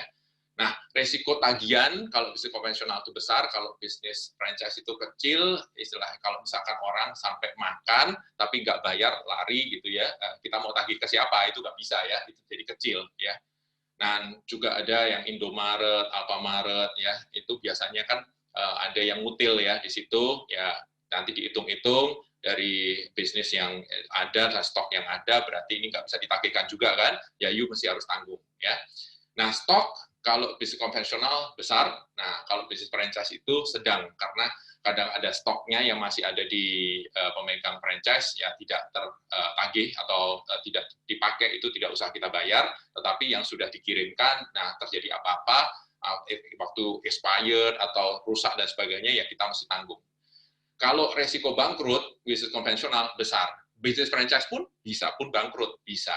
Ya, kalau tidak laku, lama-lama bangkrut juga. Nah, ini yang terakhir, hal terakhir yang dari banyak karyawan itu tidak siap, yaitu biasanya jadi karyawan itu yang namanya pajak itu pasti, karena diberikan dari company. Tapi begitu masuk bisnis konvensional, itu ragu-ragu. Bisnis franchise pun sama, ragu-ragu juga. Ya. Jadi ini bisnis bersih pajak ini merupakan sesuatu hal. Nah, sebelum masuk ke bisnis asuransi, saya cuma mau bicara mengenai sebenarnya ya banyak orang bicara sama saya, kenapa nggak bisnis franchise saja? Tapi bisnis franchise ya mungkin karyawan tertarik ya. Nah, ingat tujuan kita, bahwa tujuan kita ini untuk mendapatkan kemerdekaan keuangan dan kebebasan waktu.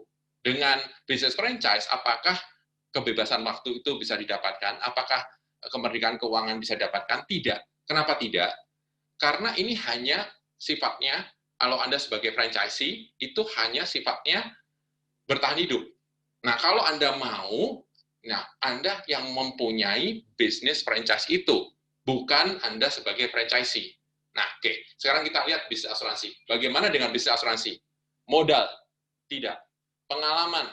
Tidak. Tempat usaha? Tidak perlu. Pegawai? Tidak. Resiko? Maling? Tidak. Tagihan? Tidak. Stok? Tidak. Bangkrut? Tidak. Basis pajak? Yes. Basis pajak? Yes. Maka, kenapa bisnis asuransi? Pertanyaan yang mesti harus diberikan adalah kenapa tidak? Karena ini semuanya ya sangat menguntungkan kita. Nah, pertanyaan kedua adalah kenapa Allianz? Oke, kita coba lihat. Kenapa Allianz? Satu, sudah berdiri dari 1890, sudah 130 tahun, keuangannya sehat dan kuat, ratingnya AA dan AA3, dana kelolaannya 2,3 triliun US dollar. Sekali lagi, bukan 2,3 triliun rupiah, tapi 2,3 triliun US dollar. Ya. RBC-nya 328, total aset nomor 1 di dunia, most valuable brand sedunia. Jadi kalau misalkan mau pulang ceritanya, take home-nya apa, ya saya langsung berikan ya, take home-nya ada 4 hal. Yang pertama adalah sustainability, yaitu apa? Apakah mitra Anda bisa bertahan 10, 20, 50 tahun mendatang, 100 tahun mendatang. Ya. Yang kedua adalah daya dukung, yaitu berapa kuat mitra Anda itu bisa mendukung dengan teknologi, dengan training, dengan produk, dan secara finansial.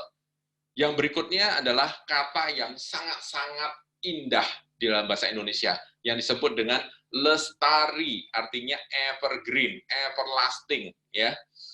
Dan berikutnya adalah keberlangsungan. Jadi Allianz ini sudah melewati Perang Dunia Pertama, Kedua, dari tidak ada apa-apa sampai ada radio, TV, yang TV hitam putih sampai berwarna, TV yang gembung sampai layar datar. Artinya keberlangsungannya ya sudah terbukti, sudah bisa Anda lihat sendiri.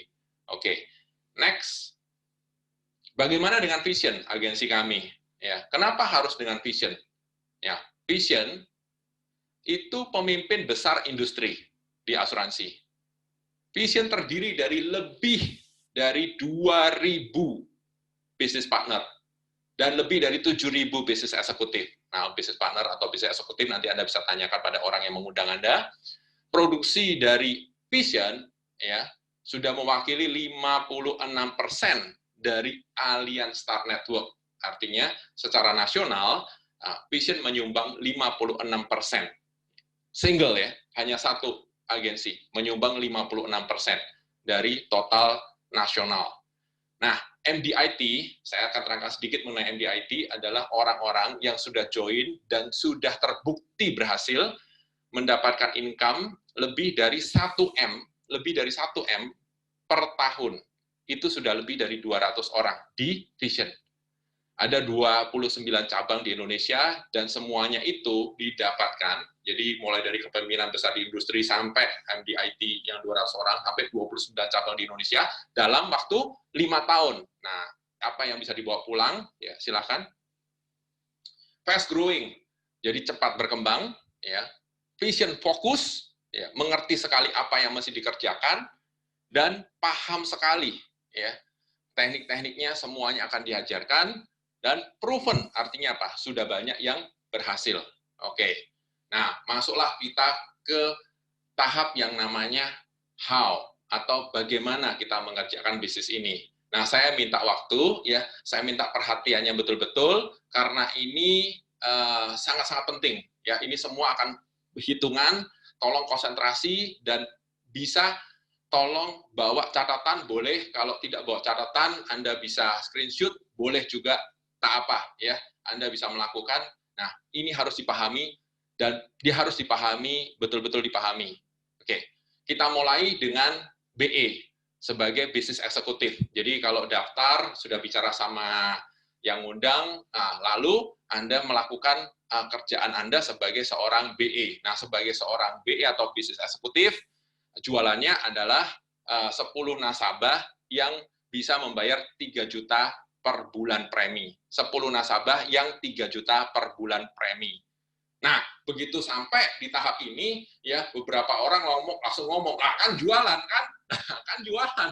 Ya, betul. Ya, ini adalah tahap pertama dan tahap wajib jualan satu-satunya. Setelah ini, Anda tidak akan menemui lagi wajib jualan di tahap-tahap berikutnya. Dan ini hanya 10 nasabah saja yang 3 juta per bulan. Ya, sekali lagi 10 nasabah saja yang 3 juta per bulan. Nah, income-nya berapa? 7 juta. Setelah itu, ya, seorang BE dipromosikan menjadi BP. Nah, sebagai BP tidak perlu jualan pribadi. Boleh jualan, boleh, silahkan. Ya, tidak perlu. Ya. Nah, pengembangan tim itu adalah fokusnya, di mana seorang BP junior, sekali lagi BP junior, dia mempromosikan 3 BP. Pekerjaannya adalah mempromosikan 3 BP. Dengan demikian, income menaik ya dari 7 juta menjadi 17 juta. Oke, next. Setelah itu, dia dipromosikan menjadi SBP. SBP itu adalah BP yang mempunyai BP di bawahnya, karena tadi di tahap kedua dia sudah promosi BP. Nah, kerjaannya apa? Sama, promosi 3 BP. Nah, dia promosi 3 BP, income naik dari 17 juta menjadi 27 juta per bulan.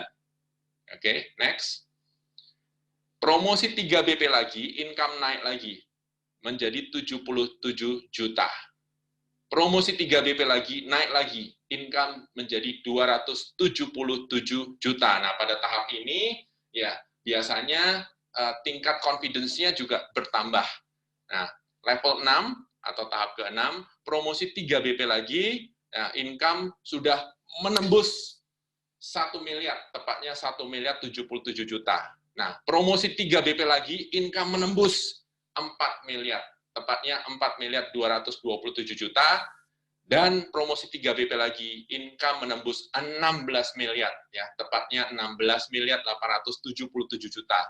Ya, jadi 10 nasabah, 24 calon leader, ceritanya, ya, itu bisa mendapatkan income ya 16 miliar 877 juta per bulan. Pertanyaannya, ini is too good to be true. Nanti kalau ada question answer, kita akan jawab ya. Is too good to be true, tapi kenapa kita mesti harus ada income 16 miliar lebih? Nah, saya akan jawab karena pertanyaan inilah yang nanti akan menjawab pertanyaan 2 sungai tadi, ya, di mana kemerdekaan finansial dan kebebasan waktu itu akan menyatu di sini. Ya, contoh, ada satu orang BE, ya, dia income 7 juta. Bagaimana dia mau saving? Tidak bisa saving.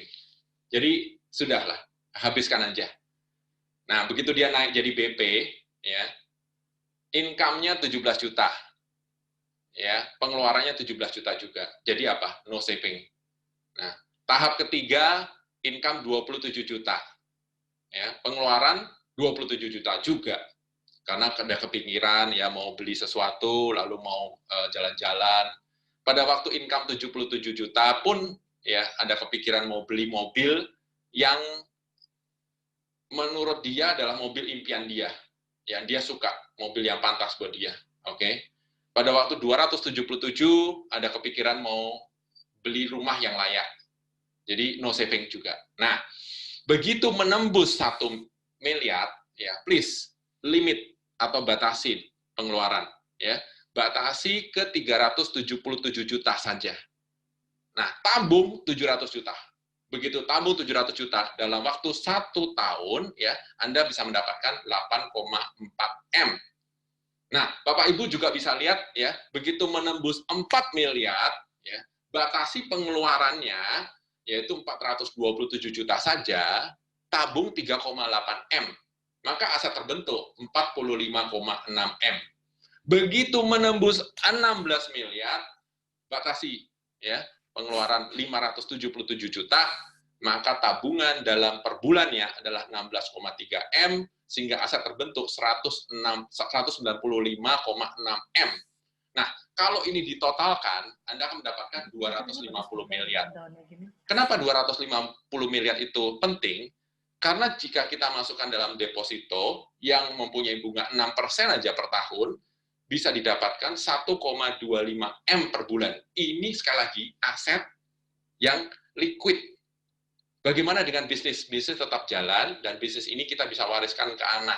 Ya, nanti kalau ada question answer, ada mau tanya tentang ini, nanti saya bisa terangkan. Jadi bisnis kita bisa wariskan ke anak, sedangkan kita pensiun dengan 250 M. Saya kembalikan kepada Pak Edwino. Terima kasih Pak Edwino atas kesempatannya. Ya, silakan. Terima kasih Pak Richard untuk presentasinya. Ya, terima kasih. Luar biasa sekali kalau misalnya apakah benar gitu ya di dunia asuransi orang itu bisa punya penghasilan ratusan. Kalau saya lihat uang ratusan juta mungkin di dunia konvensional juga ada ya. Walaupun ya mesti ditanya juga sih. Kalau orang punya income ratusan dalam bisnis konvensional itu perlu keluar modalnya berapa gitu. Nah, kalau kita boleh tahu nih Pak Richard, berapa sih income Pak Richard sekarang? Boleh di-sharing dong ke kita. Ini pertanyaan langsung direct ya. Saya sudah siapkan ya pertanyaan ini, dan boleh ya kita masuk pada waktu saya di bulan Juni tahun lalu. Ya, bulan Juni tahun lalu pendapatan saya masih sekitar 500. Nanti ada bukti-buktinya dan bisa di-sharing ya. Nah, puji Tuhan sekali, ya setelah mengerjakan dari tahun 2017, berarti 2017, 2018, 2019, 2020, ya, per Desember tahun lalu, Desember 2019, ya berarti udah masuk 2020 juga kan, dalam 4 tahun, sudah melewati 1 miliar. Ya. Ini akan di-sharingkan, ya ini pada waktu Juni tahun 2019, ya, oke, itu 512, nah terima kasih Pak Gera ya sudah mau sharingkan. Nah, Anda juga yang 1M, nah itu kejadian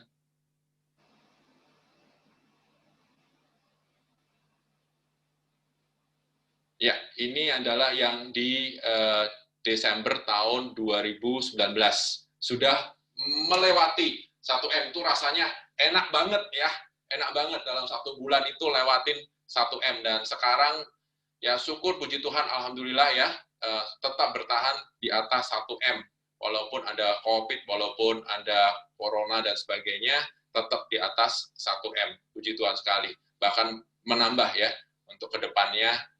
Karena apa? Karena tadi bahwa asuransi ini orang semuanya harus ambil ya, dan penetrasi Indonesia baru 7%, 93% masih belum mempunyai satu proteksi yang layak. Oke. Dan kalau ditanya, setelah 1 itu ada yang sudah lebih daripada 4, sudah melewati 4, ada. Ya, saya tidak membawa ya yang pada saat ini, tetapi pada saat tahun 2018, beliau ini adalah leader saya, ya, sudah 3,3 M. 3,3 M per bulan. Tepatnya September ya. September 2018 ya, September 2018 ya.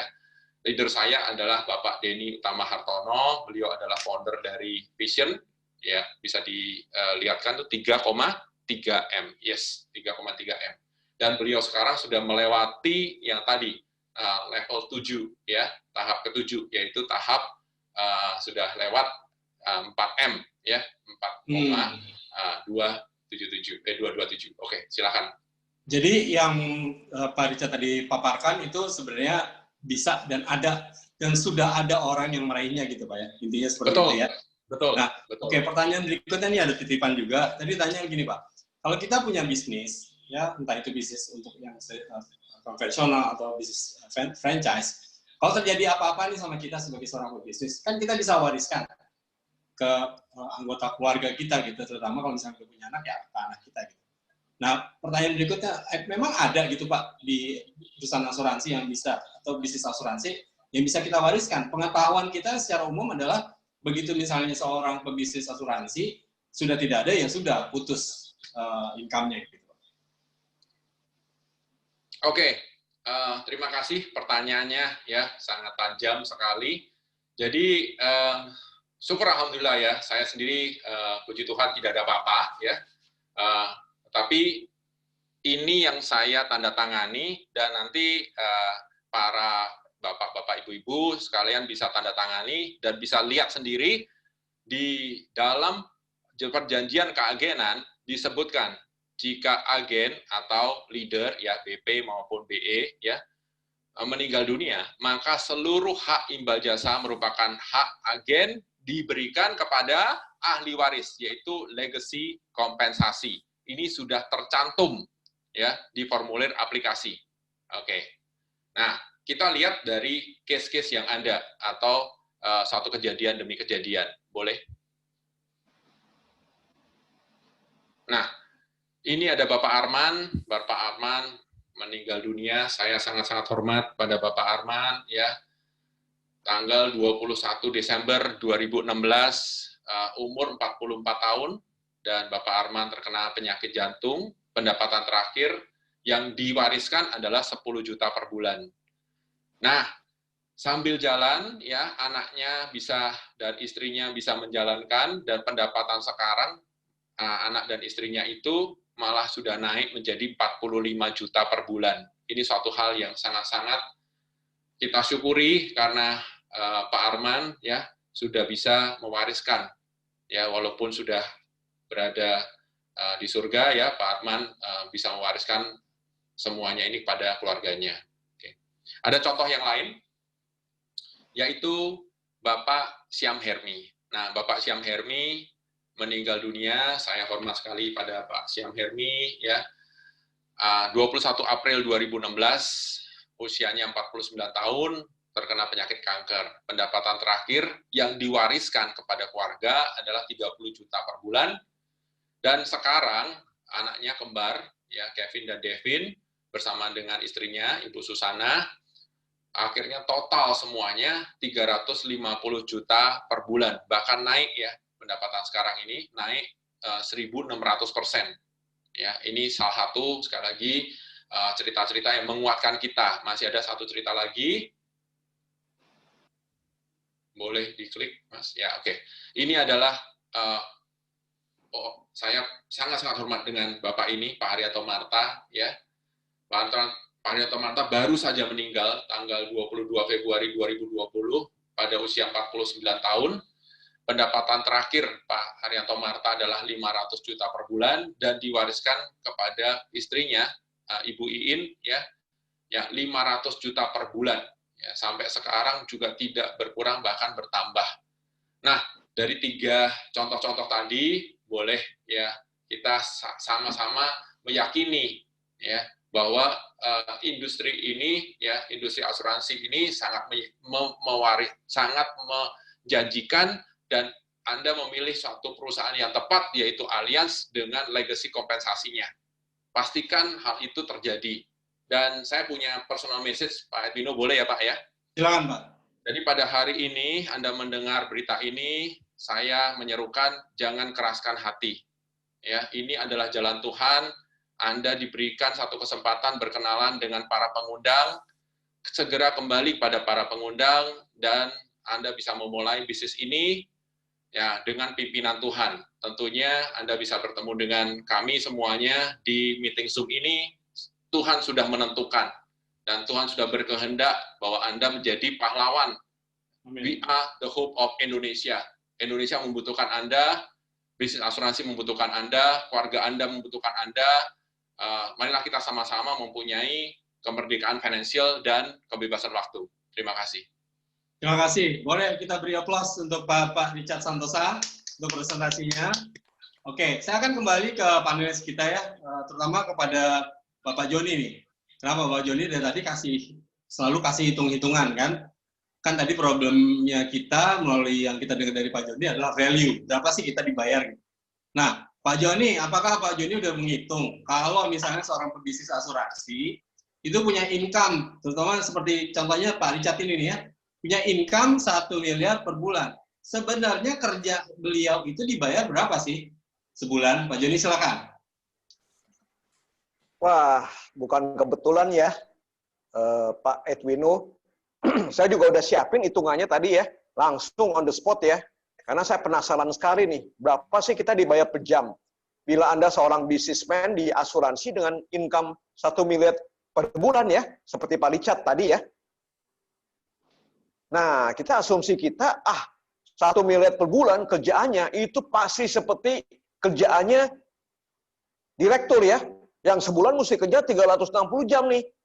Berarti kita 1 miliar dibagi 360 jam, berarti kita cuma dibayar 2,7 juta.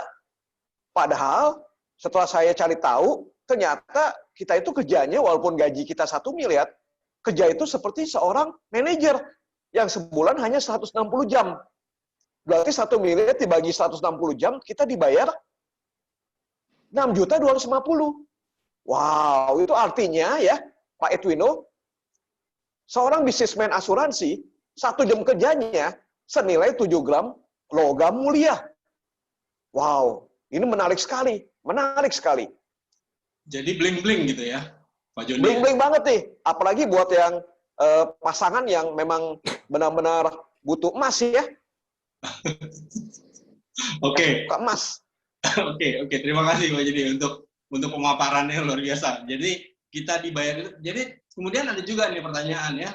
Kalau dari paparan Pak Joni tadi saya baca adalah kebanyakan di luar sana orang beranggapan gini, wah dunia bisnis asuransi kan jam kerjanya nggak pasti, income-nya juga nggak pasti. Hari ini sudah terbantahkan ya, income kita sudah pasti kalau kita kerja, dan jam kerja kita juga pasti.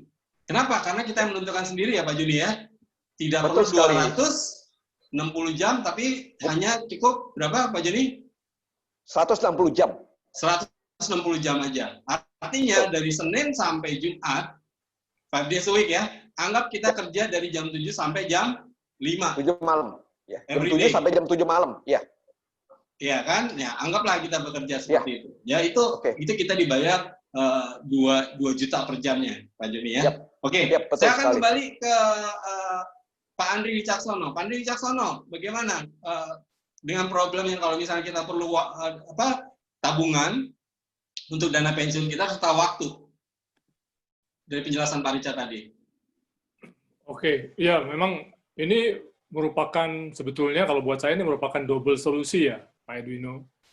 Ya pertama-tama tentu saja asetnya yang 250M itu merupakan sebuah tujuan hidup yang sangat worth it untuk diperjuangkan. Bukan cuma nilai uangnya, tapi apa yang kita bisa dapatkan, apa yang kita bisa lakukan dengan uang segitu banyak.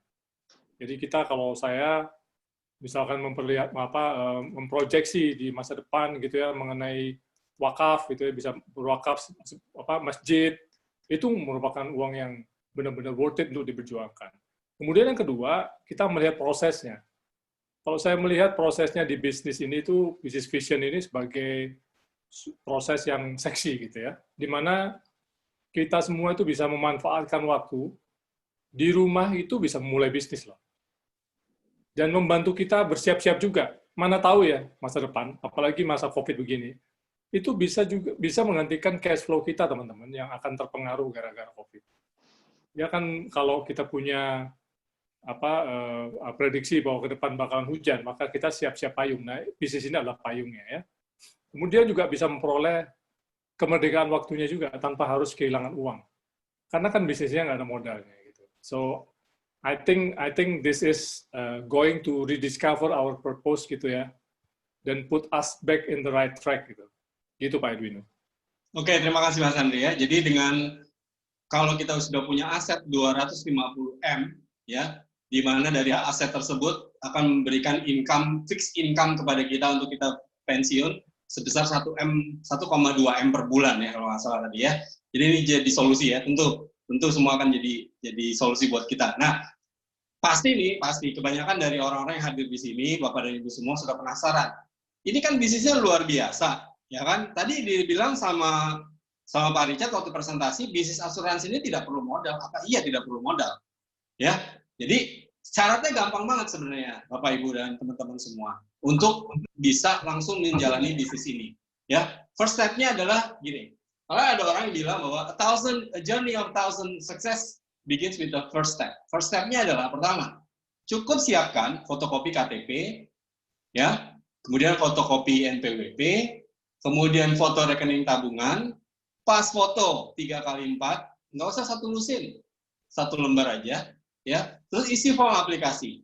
Di mana tadi sudah dijelaskan dalam form aplikasi itu ada tertulis untuk yang namanya legacy compensation. Jadi kita bisa langsung warisan ke siapa jika kita sebagai yang menjalani bisnis ini oleh karena suatu dan lain hal tidak dapat mengerjakannya gitu ya. Kemudian untuk siapkan waktu untuk ambil lisensi serta uang sebesar 225 untuk ujian AJI online serta untuk ujian syariah ya.